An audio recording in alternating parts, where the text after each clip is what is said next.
Oração, a arte de crer. Livro oficial de Neville Goddard lançado no ano de 1945. A oração é a chave mestra. Uma chave pode se encaixar para abrir a porta de uma casa, mas quando é adequada para abrir todas as portas, pode muito bem ser chamada de chave mestra. Essa não menos importante chave é a oração, para todos os problemas terrenos. Capítulo 1. Lei da reversibilidade. Ore por minha alma, mais coisas são realizadas pela oração do que este mundo sonha. Tennyson. A oração é uma arte e requer prática. O primeiro requisito é uma imaginação controlada. Cerimônias e as vãs repetições são estranhas à oração. Seu exercício requer tranquilidade e paz de espírito, não use vãs repetições, pois a oração é feita em segredo, e teu Pai, que vê em segredo, te recompensará abertamente. As cerimônias que são costumeiramente usadas na oração são meras superstições, e foram inventadas para dar à oração um ar de solenidade. Aqueles que praticam a arte da oração, geralmente ignoram as leis que a controlam. Eles atribuem os resultados obtidos às cerimônias e confundem a letra com o espírito. A essência da oração é a fé, mas a fé deve ser permeada de entendimento para receber aquela qualidade ativa, que não possui quando está isolada. Portanto, adquire sabedoria, e com tudo o que adquirires, adquire entendimento. Este livro é uma tentativa de reduzir o desconhecido ao conhecido, apontando as condições nas quais as orações são respondidas, e sem as quais não podem ser respondidas. Ele define as condições que regem a oração em leis que são simplesmente uma generalização de nossas observações. A lei universal da reversibilidade é o fundamento sobre o qual suas afirmações se baseiam. O movimento mecânico causado pela fala era conhecido há muito tempo, antes que alguém sonhasse com a possibilidade de uma transformação inversa, ou seja, a reprodução da fala por meio de movimento mecânico, o fonógrafo. Durante muito tempo, a eletricidade foi produzida pelo atrito sem que jamais se pensasse que o atrito, por sua vez, poderia ser produzido pela eletricidade. Quer o homem consiga ou não reverter a transformação de uma força, ele sabe, no entanto, que todas as transformações de força são reversíveis. Se o calor pode produzir movimento mecânico, então o movimento mecânico pode produzir calor. Se a eletricidade produz magnetismo, o magnetismo também pode desenvolver correntes elétricas. Se a voz pode causar correntes ondulatórias, essas correntes também podem reproduzir a voz, e assim por diante. Causa e efeito, energia e matéria, ação e reação são a mesma coisa e conversíveis entre si. Essa lei é da maior importância, pois permite que você preveja a transformação inversa quando a transformação direta for verificada. Se você soubesse como se sentiria se realizasse seu objetivo, então, inversamente, saberia que estado poderia alcançar se despertasse em si mesmo esse sentimento. A instrução para orar acreditando que você já possui o que está pedindo, baseia-se no conhecimento da lei da transformação inversa. Se sua oração realizada produz em você um sentimento ou estado de consciência definido, então, inversamente, esse sentimento ou estado de consciência específico deve produzir sua oração realizada. Como todas as transformações de força são reversíveis, você deve sempre assumir o sentimento de seu desejo realizado. Você deve despertar dentro de si o sentimento, de que é e tem aquilo que até então desejava ser e possuir. Isso é feito facilmente ao contemplar a alegria que seria sua se o seu objetivo fosse um fato realizado, de modo que você viva, se mova e tenha o seu ser, no sentimento de que o seu desejo foi realizado. O sentimento do desejo realizado, se assumido e sustentado, deve objetivar o estado que o teria criado. Essa lei explica por que a fé é a substância das coisas que se esperam, a evidência das coisas que não se veem, e por que ele chama as coisas que não se veem como se fossem, e as coisas que não se veem passam a ser vistas. Assuma o sentimento de que seu desejo foi realizado, e continue sentindo que ele foi realizado até que aquilo que você sente se objetive. Se um fato físico pode produzir um estado psicológico pode produzir um fato físico. Se o efeito A pode ser produzido pela causa B, Então, inversamente, o efeito B pode ser produzido pela causa A. Por isso vos digo, tudo o que desejardes, quando orardes, crede que o tendes recebido, e o terá. Marcos 11, versículo 24. Capítulo 2. Natureza dual da consciência. Um conceito claro da natureza dual da consciência do homem deve ser a base de toda oração verdadeira. A consciência inclui uma parte subconsciente e uma parte consciente. A parte infinitamente maior da consciência está abaixo da esfera da consciência objetiva. O subconsciente é a parte mais importante da consciência. Ele é a causa da ação voluntária. O subconsciente é o que o homem é. O consciente é o que o homem sabe. Eu e meu pai somos um, mas meu pai é maior do que eu. O consciente e o subconsciente são um só, mas o subconsciente é maior do que o consciente. Eu, por mim mesmo, não posso fazer nada, o pai dentro de mim faz o trabalho. Eu, a consciência objetiva, por mim mesmo, nada posso fazer, o pai, o subconsciente, é quem faz o trabalho. O subconsciente é aquilo em que tudo é conhecido, em que tudo é possível, para o qual tudo vai, do qual tudo vem, que pertence a todos, ao qual todos têm acesso. Aquilo de que temos consciência, é construído a partir do que não temos consciência. Nossas suposições subconscientes não apenas influenciam nosso comportamento, mas também moldam o padrão de nossa existência objetiva. Somente elas têm o poder de dizer, façamos o homem, manifestações objetivas, à nossa imagem, conforme a nossa semelhança. Toda a criação está adormecida nas profundezas do homem, e é despertada para a existência objetiva por suas suposições subconscientes. Dentro dessa escuridão que chamamos de sono, há uma consciência em vigilância ininterrupta, e enquanto o corpo dorme, esse ser ininterrupto libera do tesouro da eternidade as suposições subconscientes do homem. A oração é a chave que abre o depósito infinito. Provai-me agora, diz o Senhor dos Exércitos, se eu não vos abrir as janelas do céu, e não derramar sobre vós uma bênção tal, que não haja lugar suficiente para receberdes. A oração modifica ou muda completamente nossas suposições subconscientes, e uma mudança de suposição é uma mudança de expressão. A mente consciente raciocina indutivamente a partir da observação, da experiência e da educação. Portanto, ela acha difícil acreditar no que os 5 sentidos e a razão indutiva negam. O subconsciente raciocina de forma dedutiva e nunca se preocupa com a verdade ou a falsidade da premissa, mas procede com base na suposição da exatidão da premissa, e objetiva os resultados que são consistentes com a premissa.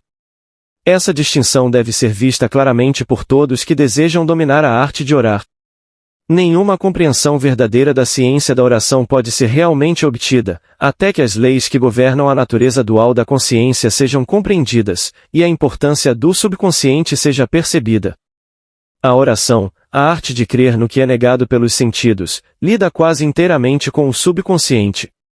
Por meio da oração, o subconsciente é levado a aceitar o desejo realizado, e raciocinando de forma dedutiva, o desdobra logicamente até seu fim legítimo. Muito maior é aquele que está em você, do que aquele que está no mundo. A mente subjetiva é a consciência difusa que anima o mundo, é o espírito que dá vida.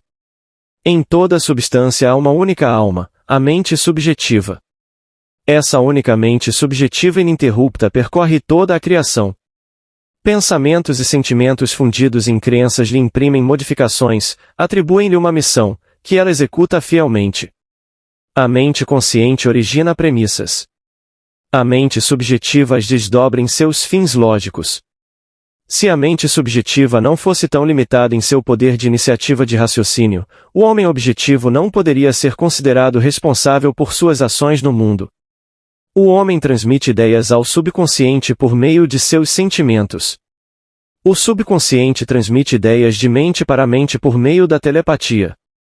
Suas convicções não expressas sobre os outros são transmitidas a ele sem seu conhecimento ou consentimento consciente, e se forem subconscientemente aceitas por eles, influenciarão seu comportamento. As únicas ideias que eles rejeitam subconscientemente são as ideias que você tem deles, e que eles não poderiam desejar que fossem verdadeiras para ninguém. O que quer que uma pessoa deseje para o outro, que esse outro aceite subconscientemente, pela lei da crença que governa o raciocínio subjetivo, aquilo será fielmente expresso pelo outro objetivamente em conformidade. A mente subjetiva é totalmente controlada pela sugestão. As ideias são mais bem sugeridas quando a mente objetiva está parcialmente subjetiva, ou seja, quando os sentidos objetivos estão diminuídos ou suspensos. Esse estado parcialmente subjetivo pode ser melhor descrito como um devaneio controlado, no qual a mente é passiva, mas capaz de funcionar com absorção. É uma concentração de atenção. Não deve haver conflito em sua mente quando estiver orando. Volte-se do que é para o que deveria ser. Assuma o estado de espírito do desejo realizado, e pela lei universal da reversibilidade, você realizará seu desejo. Capítulo 3. Imaginação e fé. As orações não são feitas com sucesso, a menos que haja um relacionamento entre a mente consciente e subconsciente do operador. Isso é feito por meio da imaginação e da fé. Pelo poder da imaginação, todos os homens, certamente os imaginativos, estão sempre lançando encantamentos, e todos os homens, especialmente os não imaginativos, estão continuamente sob seu poder. Será que podemos ter certeza de que não foi nossa mãe, enquanto cerzia nossas meias, que iniciou essa mudança sutil em nossa mente? Se posso lançar involuntariamente um encantamento sobre as pessoas, não há razão para duvidar que eu seja capaz de lançar intencionalmente um encantamento muito mais forte. Tudo o que pode ser visto, tocado, explicado, discutido, para o homem imaginativo, não passa de um meio, pois ele funciona, em razão de sua imaginação controlada, nas profundezas de si mesmo, onde cada ideia existe em si mesma, e não em relação a outra coisa. Nele, não há necessidade das restrições da razão.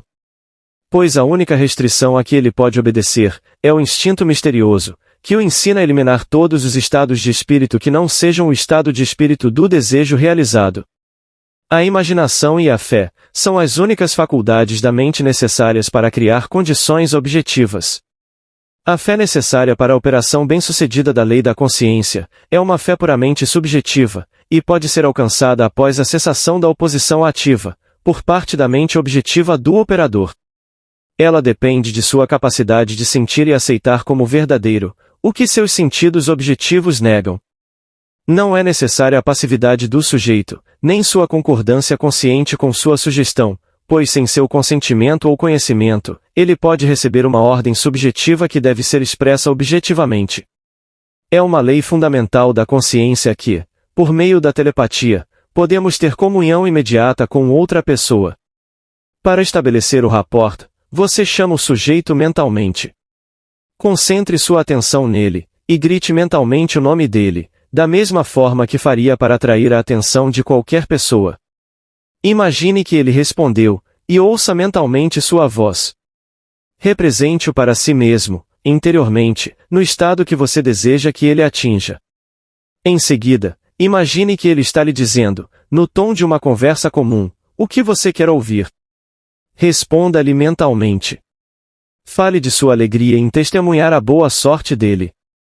Depois de ouvir mentalmente, com toda a nitidez da realidade, o que você queria ouvir, e de se emocionar com as notícias ouvidas, volte à consciência objetiva. Sua conversa subjetiva deve despertar o que foi afirmado. Tu decretarás uma coisa e ela será estabelecida para ti. Não é uma vontade forte que envia a palavra subjetiva em sua missão, mas sim o pensamento claro, e o sentimento da verdade do estado afirmado. Quando a crença e a vontade estão em conflito, a crença invariavelmente vence. Não por força, nem por poder, mas pelo meu espírito, diz o Senhor dos Exércitos. Não é o que você quer que atrai, você atrai o que acredita ser verdade. Portanto, entre no espírito dessas conversas mentais, e dê a elas o mesmo grau de realidade que daria a uma conversa telefônica. Se você pode crer, todas as coisas são possíveis para aquele que crê. Portanto, eu vos digo que tudo o que desejardes, quando orardes, crede que o recebestes, e o tereis. A aceitação do fim determina os meios. E a reflexão mais sábia não poderia conceber meios mais eficazes do que aqueles que são desejados pela aceitação do fim. Fale normalmente com seus amigos, como se seus desejos por eles já estivessem realizados. A imaginação é o início do crescimento de todas as formas, e a fé é a substância da qual elas são formadas. Pela imaginação, aquilo que existe em latência, ou está adormecido nas profundezas da consciência, é despertado e ganha forma. As curas atribuídas à influência de certos medicamentos, relíquias e lugares, são efeitos da imaginação e da fé. O poder curativo não está no espírito que há neles, mas sim no espírito com que são aceitos. A letra mata, mas o espírito vivifica. A mente subjetiva é completamente controlada pela sugestão, portanto, quer o objeto de sua fé seja verdadeiro ou falso, você obterá os mesmos resultados.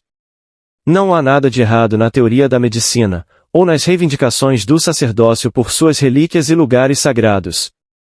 A mente subjetiva do paciente aceita a sugestão de saúde condicionada a esses estados, e assim que essas condições são satisfeitas, passa a perceber a saúde. De acordo com a sua fé, seja feito a você, pois todas as coisas são possíveis para aquele que crê. A expectativa confiante de um estado é o meio mais potente de realizá-lo. A expectativa confiante de uma cura faz o que nenhum tratamento médico pode realizar. O fracasso é sempre devido a uma autossugestão antagônica do paciente, decorrente da dúvida objetiva do poder do medicamento ou da relíquia, ou da dúvida da veracidade da teoria. Muitos de nós, seja por falta de emoção ou por excesso de intelecto, ambos obstáculos no caminho da oração, não conseguimos acreditar naquilo que nossos sentidos negam. Forçar-nos a acreditar acabará resultando em mais dúvidas. Para evitar essas contrassugestões, o paciente deve não estar ciente, objetivamente, das sugestões que lhe são feitas. O método mais eficaz de curar ou influenciar o comportamento de outras pessoas consiste no que é conhecido como o tratamento silencioso ou ausente. Quando o sujeito não está ciente, objetivamente, da sugestão que lhe é dada, não há possibilidade de ele criar uma crença antagônica. Não é necessário que o paciente saiba, objetivamente, que algo está sendo feito por ele. Pelo que se sabe sobre os processos subjetivos e objetivos de raciocínio, é melhor que ele não saiba objetivamente o que está sendo feito por ele. Quanto mais completamente a mente objetiva for mantida na ignorância da sugestão, melhor a mente subjetiva desempenhará suas funções. O sujeito aceita subconscientemente a sugestão, e pensa que a originou, provando a verdade do ditado de Baruch de Spinoza, de que não conhecemos as causas que determinam nossas ações. A mente subconsciente é o condutor universal, que o operador modifica com seus pensamentos e sentimentos. Os estados visíveis são os efeitos vibratórios, das vibrações subconscientes dentro de você, ou são causas vibratórias das vibrações correspondentes dentro de você. Um homem disciplinado nunca permite que eles sejam causas, a menos que despertem nele os estados desejáveis de consciência. Com o conhecimento da lei da reversibilidade, o homem disciplinado transforma seu mundo imaginando e sentindo apenas o que é adorável e de boa fama. A bela ideia que ele desperta em si mesmo não deixará de despertar sua afinidade nos outros. Ele sabe que o Salvador do mundo não é um homem, mas a manifestação que o salvaria. O Salvador do homem doente é a saúde, do homem faminto é a comida, do homem sedento é a água. Ele caminha na companhia do Salvador, assumindo o sentimento de seu desejo realizado. Pela lei da reversibilidade, segundo a qual todas as transformações de força são reversíveis, a energia ou o sentimento despertado se transforma no estado imaginado. Ele nunca espera 4 meses pela colheita. Se em 4 meses a colheita despertará nele um estado de alegria, então, inversamente, a alegria da colheita agora despertará a colheita agora. Agora é o tempo aceitável para dar beleza por cinza, alegria por luto, louvor por espírito de tristeza, para que sejam chamados árvores de justiça, plantação do Senhor, para que ele seja glorificado. Capítulo 4. Devaneio controlado. Todos estão sujeitos às mesmas leis psicológicas que regem a hipnose. Qualquer pessoa é passível de controle por sugestão. Na hipnose, os sentidos objetivos são parcial, ou totalmente suspensos. Entretanto, não importa quão profundamente os sentidos objetivos estejam bloqueados na hipnose, as faculdades subjetivas estão alertas, e o sujeito reconhece tudo o que acontece ao seu redor. A atividade e o poder da mente subjetiva são proporcionais ao sono da mente objetiva. As sugestões que parecem impotentes quando apresentadas diretamente à consciência objetiva, são altamente eficazes quando o indivíduo está em um estado hipnótico. O estado hipnótico é simplesmente não estar consciente, objetivamente. No hipnotismo, a mente consciente é colocada para dormir, e os poderes subconscientes são expostos para serem diretamente alcançados pela sugestão.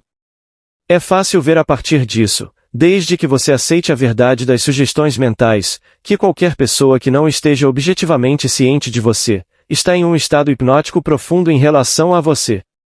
Portanto, não amaldiçoes o rei, nem em teu pensamento, e não amaldiçoes o rico no quarto de dormir, porque uma ave do céu levará a voz, e a que tem asas contará o caso. Eclesiastes 10, versículo 20.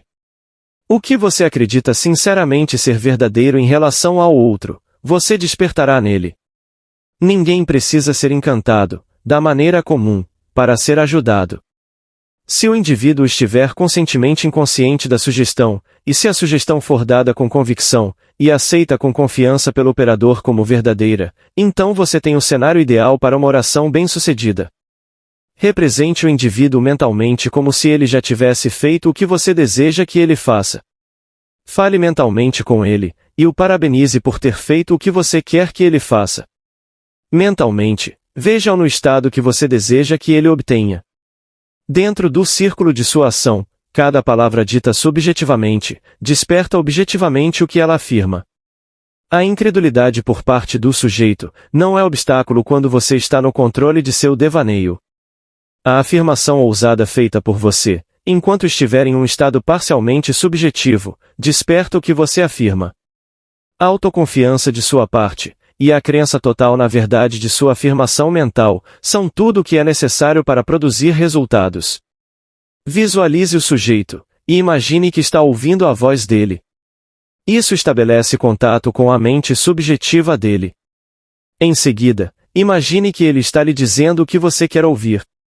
Se quiser enviar a ele palavras de saúde e riqueza, imagine que ele está dizendo: "Nunca me senti tão bem e nunca tive tanto", e diga mentalmente a ele, que está feliz em testemunhar a boa sorte dele. Imagine que você vê, e ouve a alegria dele. Uma conversa mental com a imagem subjetiva de outra pessoa, deve ser feita de modo a não expressar a menor dúvida quanto à veracidade do que você ouve e diz. Se você tiver a menor ideia de que não acredita no que imaginou ter ouvido e visto, o sujeito não obedecerá, pois sua mente subjetiva transmitirá apenas suas ideias fixas. Somente as ideias fixas podem despertar seus correlatos vibratórios naqueles a quem são dirigidas. No devaneio controlado, as ideias devem ser sugeridas com o máximo cuidado. Se você não controlar sua imaginação no devaneio, ela o controlará. Tudo o que você sugere com confiança é lei para a mente subjetiva, ela tem a obrigação de objetivar aquilo que você afirma mentalmente. O sujeito não apenas executa o estado afirmado, mas o faz como se a decisão tivesse surgido por si mesma, ou a ideia tivesse sido originada por ele. O controle do subconsciente é o domínio sobre tudo. Cada estado obedece ao controle de uma mente. O controle do subconsciente é realizado por meio do controle de suas crenças, que, por sua vez, é o fator todo-poderoso nos estados visíveis. A imaginação e a fé são os segredos da criação. Capítulo 5. Lei de transmissão do pensamento. Ele enviou sua palavra e os curou, e os livrou de suas destruições. Ele transmitia a consciência de saúde, e despertava seu correlato vibratório naquele a quem era dirigido. Ele representou mentalmente o indivíduo para si mesmo em um estado de saúde, e imaginou ter ouvido o indivíduo confirmar isso. Porque nenhuma palavra de Deus será destituída de poder, portanto, mantenha firme o padrão de palavras saudáveis que você ouviu. Para orar com sucesso, é preciso ter objetivos claramente definidos. Você precisa saber o que quer antes de poder pedir. Você precisa saber o que quer antes de sentir que o tem, e a oração é o sentimento do desejo realizado. Não importa o que você busca na oração, ou onde está, ou a quem se refere. Você não tem nada a fazer além de se convencer da verdade daquilo que deseja ver manifestado.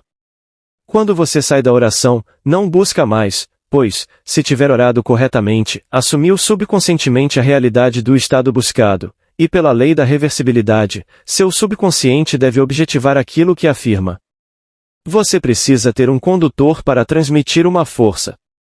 Você pode usar um fio, um jato de água, uma corrente de ar, um raio de luz, ou qualquer outro intermediário. O princípio do fotofone, ou a transmissão da voz pela luz, o ajudará a entender a transmissão do pensamento, ou o envio de uma palavra para curar outra pessoa. Há uma forte analogia entre uma voz falada, e uma voz mental. Pensar é falar baixo, falar é pensar em voz alta. O princípio do fotofone é o seguinte: um raio de luz é refletido por um espelho, e projetado para um receptor em um ponto distante. Atrás do espelho há um bocal. Ao falar no bocal, você faz o espelho vibrar. Um espelho vibratório modifica a luz refletida nele. A luz modificada tem sua fala para transportar, não como fala, mas como representada em seu correlato mecânico. Ela chega à estação distante, e incide em um disco dentro do receptor, faz com que o disco vibre de acordo com a modificação que sofre, e reproduz sua voz. Eu sou a luz do mundo. Eu sou, o conhecimento de que existo, é uma luz por meio da qual o que passa em minha mente se torna visível. A memória, ou minha capacidade de ver mentalmente o que está objetivamente presente, prova que minha mente é um espelho tão sensível que pode refletir um pensamento. A repercepção de uma imagem na memória não difere de forma alguma, como ato visual, da percepção da minha imagem em um espelho. O mesmo princípio de visão está envolvido em ambos. Sua consciência é a luz refletida no espelho da sua mente, e projetada no espaço para aquele em quem você pensa. Ao falar mentalmente com a imagem subjetiva em sua mente, você faz com que o espelho da sua mente vibre. Sua mente vibrante modifica a luz da consciência refletida nele. A luz modificada da consciência alcança aquele para quem é direcionada, e incide no espelho de sua mente. Ela faz com que sua mente vibre de acordo com a modificação que sofre. Assim, ela reproduz nele o que foi afirmado mentalmente por você. Suas crenças, suas atitudes mentais fixas, modificam constantemente sua consciência, à medida que ela se reflete no espelho de sua mente. Sua consciência, modificada por suas crenças, se objetiva nas condições de seu mundo. Para mudar seu mundo, você deve primeiro mudar sua concepção dele. Para mudar um homem, você deve mudar sua concepção dele. Primeiro, você deve acreditar que ele é o homem que você quer que ele seja, e conversar mentalmente com ele como se ele fosse. Todos os homens são suficientemente sensíveis para reproduzir suas crenças sobre eles. Portanto, se a sua palavra não for reproduzida visivelmente naquele a quem foi enviada, a causa está em você, não no indivíduo. Assim que você acreditar na verdade do estado afirmado, os resultados virão. Todos podem ser transformados, todo pensamento pode ser transmitido, todo pensamento pode ser incorporado visivelmente. Palavras subjetivas, suposições subconscientes, despertam o que afirmam. Eles estão vivos e ativos, e não retornarão a mim vazios, mas realizarão o que me agrada, e prosperarão naquilo para o qual os enviei. Eles são dotados da inteligência pertinente à sua missão, e persistirão até que o objetivo de sua existência seja alcançado. Eles persistem até despertarem os correlatos vibratórios de si mesmos, dentro daquele para quem são direcionados, mas no momento em que o objeto de sua criação é realizado, eles deixam de existir. A palavra dita subjetivamente em confiança tranquila, sempre despertará um estado correspondente naquele em quem foi dita, mas no momento em que sua tarefa é cumprida, ela deixa de ser, permitindo que aquele em quem o estado é realizado, permaneça na consciência do estado afirmado, ou retorne ao seu estado anterior. Qualquer estado que tenha sua atenção, mantém sua vida. Portanto, ficar atento a um estado anterior, é retornar a essa condição. Não vos lembreis das coisas passadas, nem considereis as antigas. Nada pode ser acrescentado ao homem, pois toda a criação já está aperfeiçoada nele. O reino dos céus está dentro de vocês. O homem não pode receber nada, a não ser que lhe seja dado do céu. O céu é seu subconsciente. Nem mesmo uma queimadura de sol é dada de fora. Os raios externos apenas despertam os raios correspondentes internos. Se os raios ardentes não estivessem contidos no homem, todos os raios concentrados do universo não poderiam queimá-lo. Se os tons de saúde não estivessem contidos na consciência daquele que os afirma, eles não poderiam ser vibrados pela palavra que é enviada. Na verdade, você não dá ao outro, você ressuscita o que está adormecido dentro dele. A donzela não está morta, mas dorme. A morte é apenas um sono e um esquecimento. A idade e a decadência são o sono, não a morte, da juventude e da saúde. O reconhecimento de um estado faz vibrar ou despertar.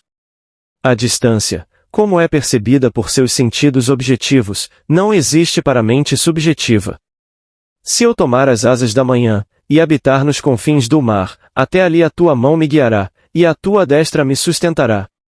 Salmos 139, versículos 9 e 10. O tempo e o espaço são condições do pensamento, a imaginação pode transcendê-los, e mover-se em um tempo e espaço psicológicos. Embora fisicamente separado de um lugar por milhares de quilômetros, você pode viver mentalmente no lugar distante, como se ele estivesse aqui. Sua imaginação pode facilmente transformar o inverno em verão, Nova York em Flórida, e assim por diante. Quer o objeto de seu desejo esteja perto ou longe, os resultados serão os mesmos. Subjetivamente, o objeto de seu desejo nunca está longe, sua intensa proximidade o torna distante da observação dos sentidos. Ele reside na consciência, e a consciência está mais próxima do que a respiração, e mais próxima do que as mãos e os pés. A consciência é a única realidade. Todos os fenômenos são formados pela mesma substância que vibra em ritmos diferentes.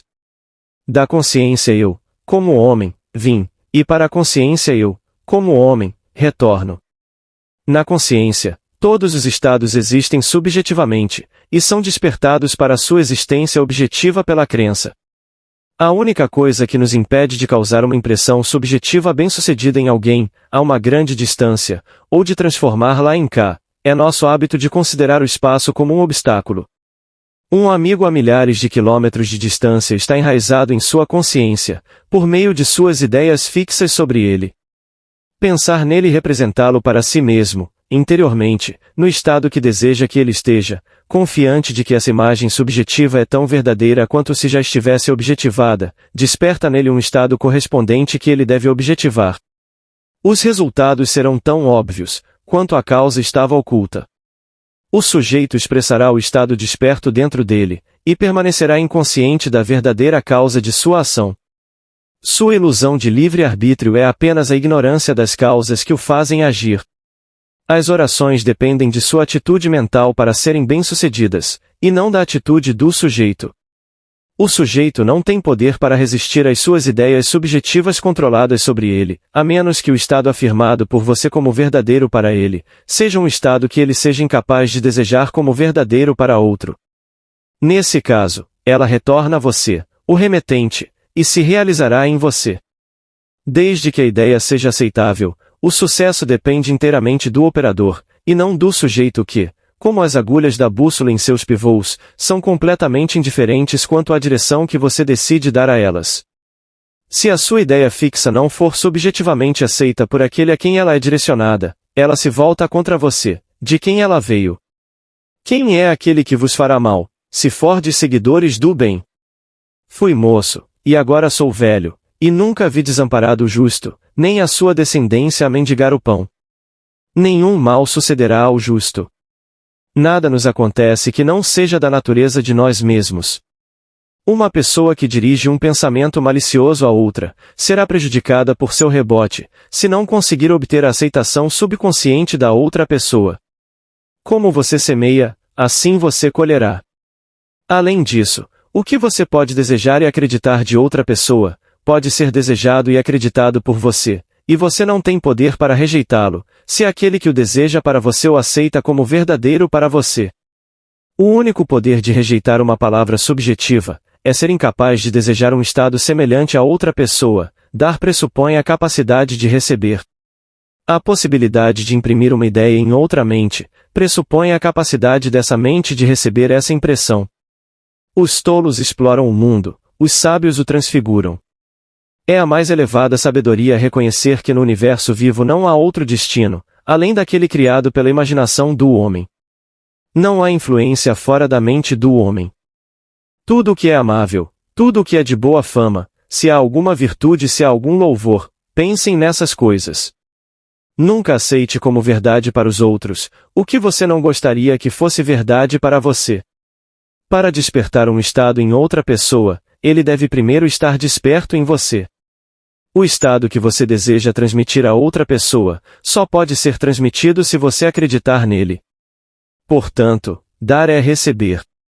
Você não pode dar o que não tem, e você só tem o que acredita. Portanto, acreditar que um estado é verdadeiro para outra pessoa, não apenas desperta esse estado na outra pessoa, mas o torna vivo dentro de você. Você é aquilo em que acredita. Dai e recebereis, em plena medida, pressionados e transbordando. Dar é simplesmente acreditar, pois o que você realmente acredita nos outros, despertará dentro deles.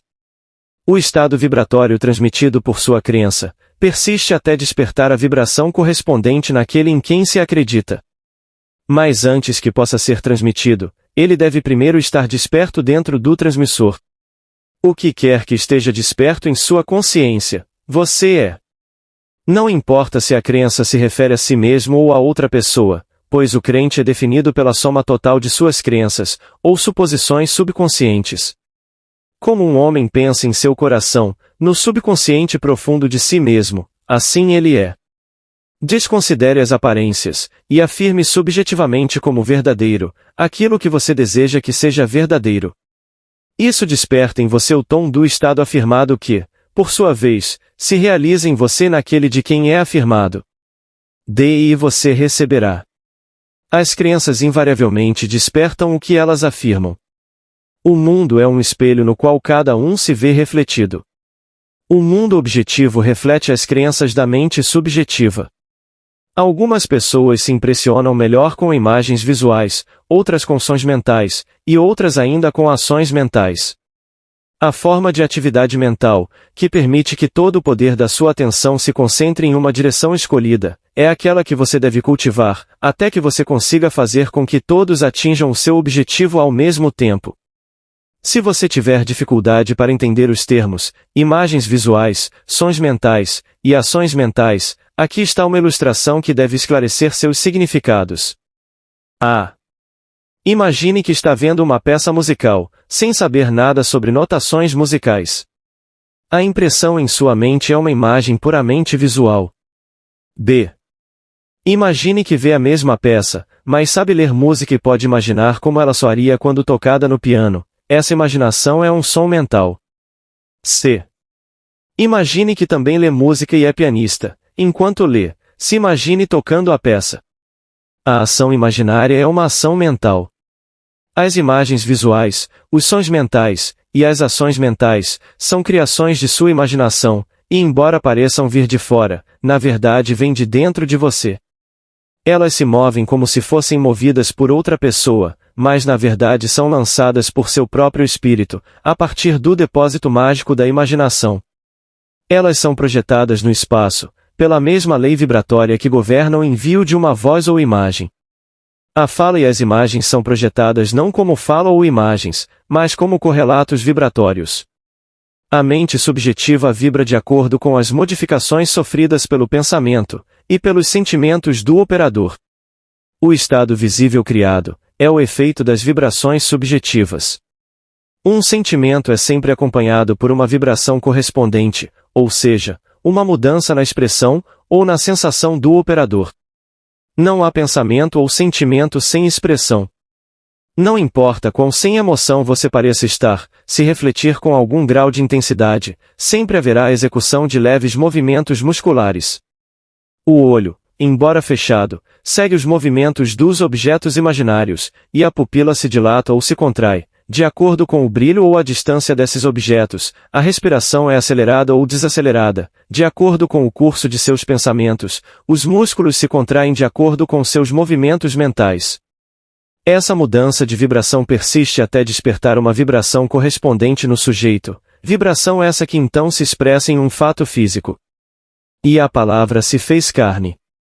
A energia, como se vê no caso do rádio, é transmitida e recebida em um campo, um local onde ocorrem mudanças no espaço.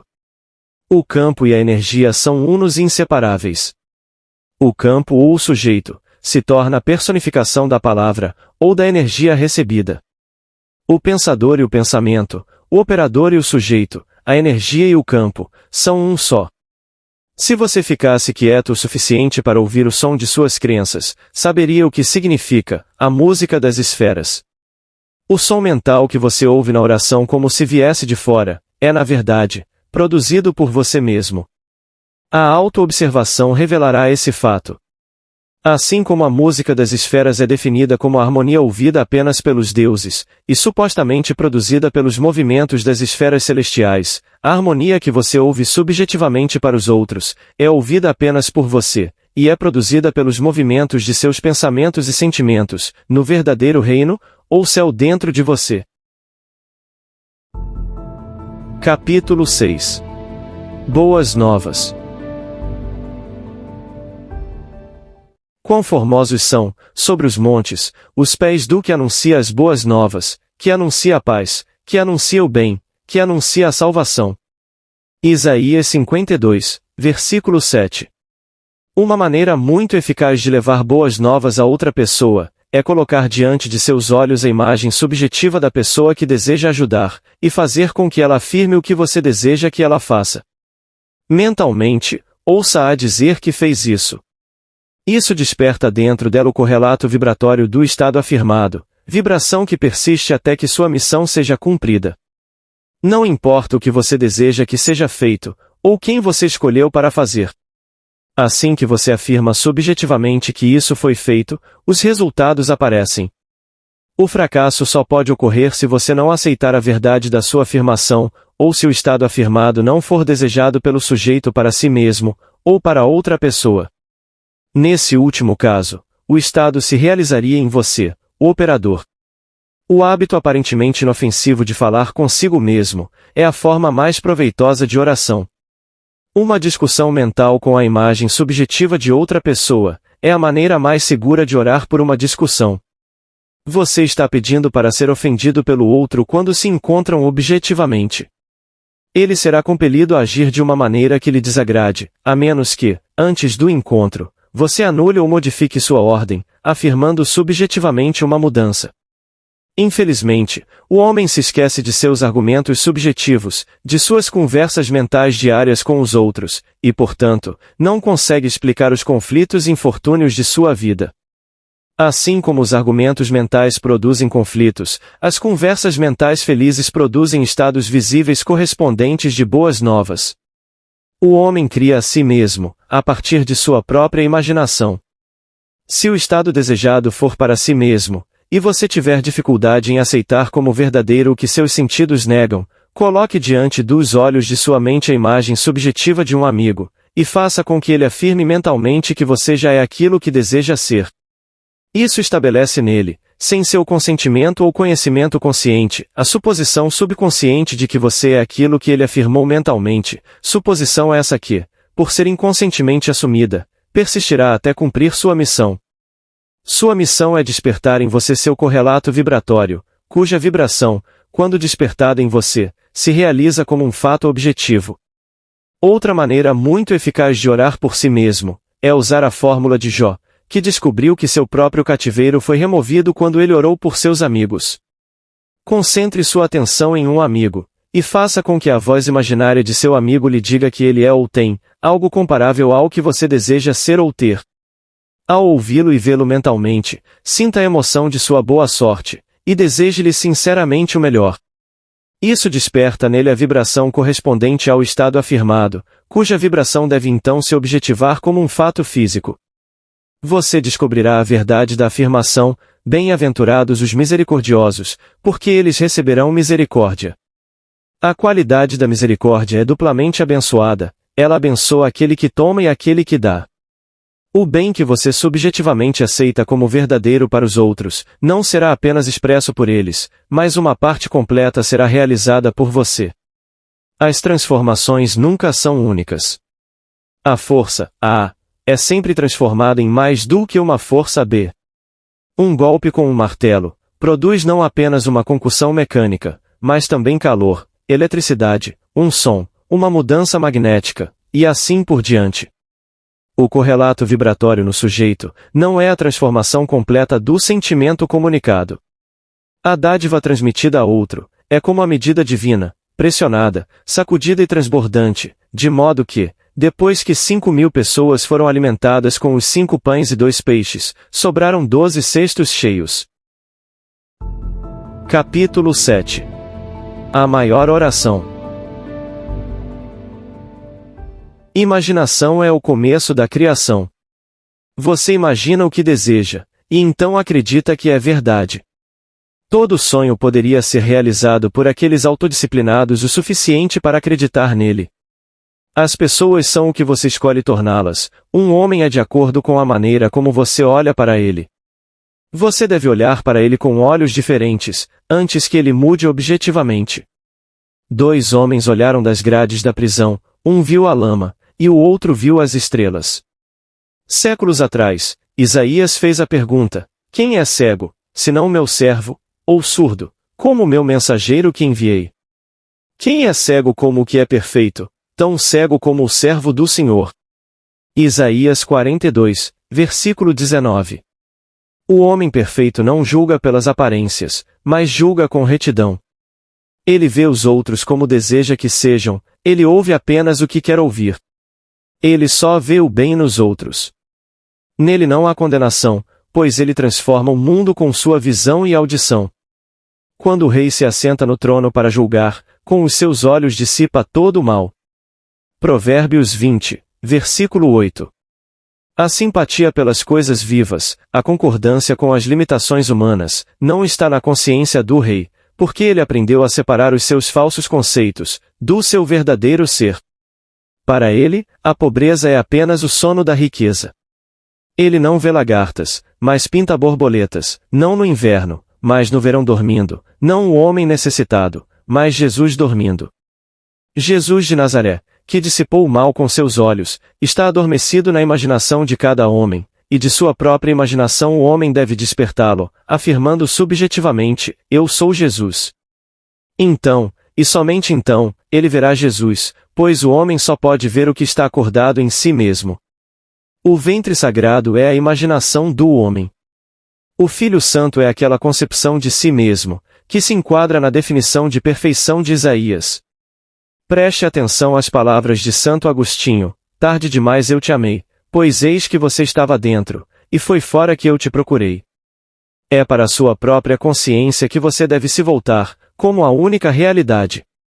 Ali, e somente ali, você desperta aquilo que está adormecido. Embora Cristo nasça 1000 vezes em Belém, se ele não nascer em ti, a tua alma ainda estará desamparada. A criação está concluída. Você chama sua criação à existência, sentindo a realidade do estado que você chamaria. Um estado de espírito atrai suas afinidades, mas não cria o que atrai.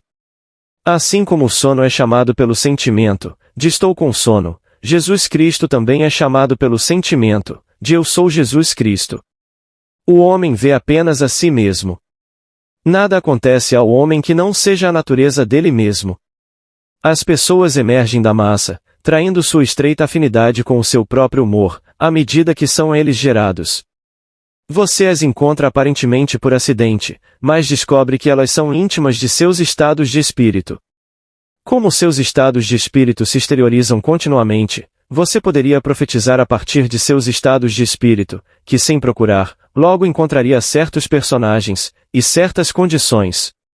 Portanto, chame o perfeito à existência vivendo no sentimento: eu sou Cristo, pois Cristo é o único conceito do eu, por meio do qual podem ser vistas as realidades reveladas da eternidade. Nosso comportamento é influenciado por nossa suposição subconsciente, em relação à nossa própria posição social e intelectual, e à da pessoa a quem nos dirigimos. Busquemos e evoquemos a posição mais elevada, e a mais nobre de todas, é aquela que despoja o homem de sua moralidade, e o reveste de uma glória imortal, e imperturbável. Assumamos o sentimento, eu sou Cristo, e todo o nosso comportamento mudará sutil e inconscientemente, de acordo com essa suposição. Nossas suposições subconscientes se exteriorizam continuamente, para que os outros nos vejam conscientemente como nos vemos subconscientemente, e nos digam, por meio de suas ações, o que subconscientemente supomos que somos. Portanto, assumamos o sentimento, eu sou Cristo, até que nossa afirmação consciente se torne nossa suposição subconsciente, de que, todos nós, com o rosto descoberto, contemplando, como por espelho, a glória do Senhor, somos transformados, de glória em glória, na mesma imagem. Que Deus desperte, e seus inimigos sejam destruídos. Não há oração maior para o homem.